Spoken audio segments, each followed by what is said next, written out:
बिस्मिल्लाहिर्रहमानिर्रहीम। अस्सलामु अलैकुम। खुश आमदीद कहता हूँ आपको अपने चैनल सबक कहानी में। चलते हैं आज की कहानी की तरफ। हज़रत सैयदना इब्राहिम बिन बशार रहमतुल्लाह अलैह फरमाते हैं, मैं हज़रत सैयदना इब्राहिम बिन अदम रहमतुल्लाह अलैह की सोहबत बाबरकत में 6 साल और कुछ माह रहा।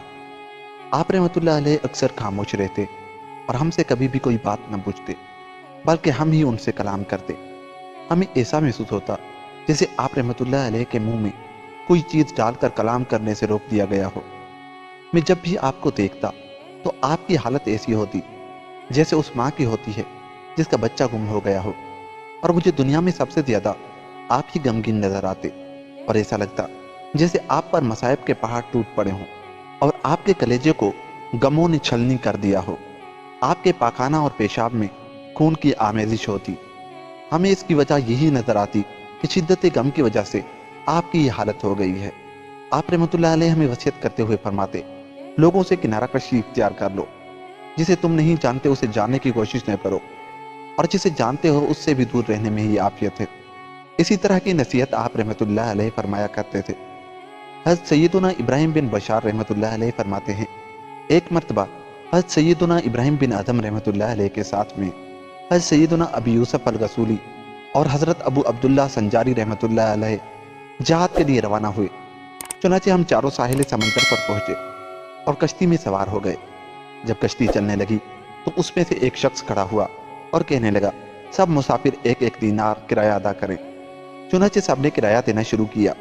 हमारी हालत ये थी कि हमारे लिबास के अलावा हमारे पास कोई शे न थी। जब वो शख्स हमारे पास आया तो हज़रत सैयदना इब्राहिम बिन अदम खड़े हुए और कश्ती से उतरकर साहिल पर चले गए। थोड़ी ही देर बाद आप वापस आए तो आप रहमतुल्लाह अलैह के पास 4 ऐसे दीनार थे जिनकी चमक से आंखें चुंधिया रही थीं। आप रहमतुल्लाह अलैह ने उन दीनारों से किराया अदा किया। कश्ती के लंगर उठा दिए गए और सफ़र शुरू हो गया। हमारी कश्ती के साथ दूसरे ममालिक अस्कंदरिया, अस्कलान, तैनुस और दकयात वगैरह की कश्तियां भी सफ़र कर रही थी। इस तरह तकरीबन 16 या 17 कश्तियों ने एक साथ सफ़र शुरू किया। काफिले जानिब मंजिल रवां दवां थे कि एक रात अचानक तेज हवाएं चलना शुरू हो गईं। हर तरफ अंधेरा ही अंधेरा छा गया। समंदर में भौचाल सा आ गया। तूफान का सिलसिला शुरू हो गया। मौजों में इज़्तिराब बढ़ता रहा। हमें अपनी हलाकत का यकीन हो चुका था। सब लोगों ने हाथ उठाए और गिड़गिड़ा कर दुआएं मांगने लगे। हज़रत सैयदना इब्राहिम बिन अदम रहमतुल्लाह अलैह अपनी चादर ओढ़े इत्मीनान और सकून से एक जानिब सो रहे थे। एक शख्स ने जब आप रहमतुल्लाह अलैह को इस तरह सोते देखा तो आपके करीब आकर कहने लगा, ए अल्लाह के बंदे, समंदर में तूफान आया हुआ है। हम सब मौत के मुंह में पहुंच चुके हैं, फिर भी आप इत्मीनान से सो रहे हैं। आप ही हमारे साथ मिलकर दुआ करें कि अल्लाह हमें इस मुसीबत से निजात अता फरमाए। ये सुनकर आप रहमतुल्लाह अलैह ने आसमान की तरफ सर उठाया। हमने ना तो आपके होंठ हिलते देखे और न ही आपके मुंह से कोई कलाम सुना। यकायक एक गैबी आवाज गूंजी।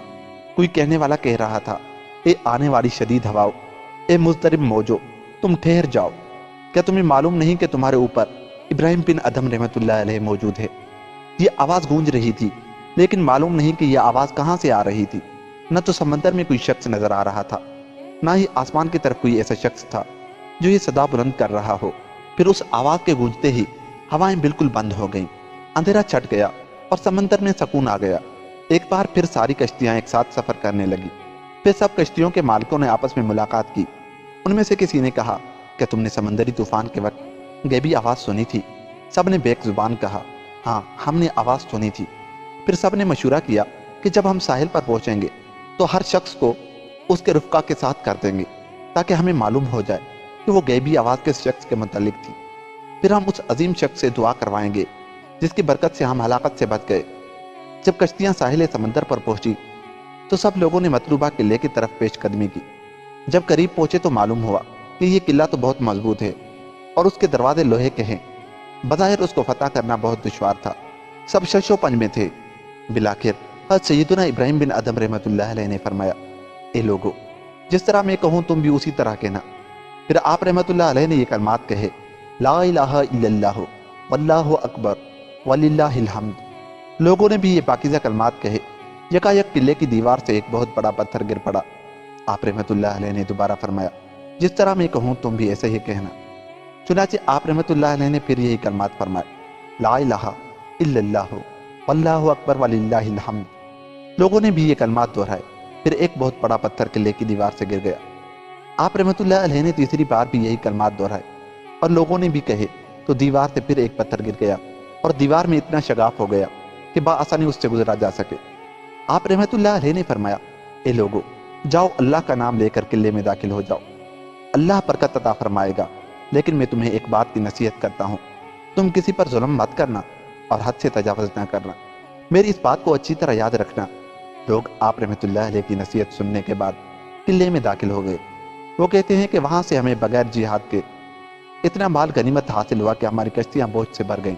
फिर हम वापस हुए और तमाम कश्तियां दोबारा एक साथ चलने लगी।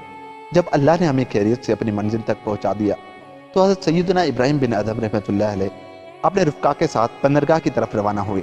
आपने माल गनीमत की तकसीम पर कोई एतराज़ न किया। हालांकि उन लोगों ने हमें माल गनीमत में से एक दीनार भी न दिया था।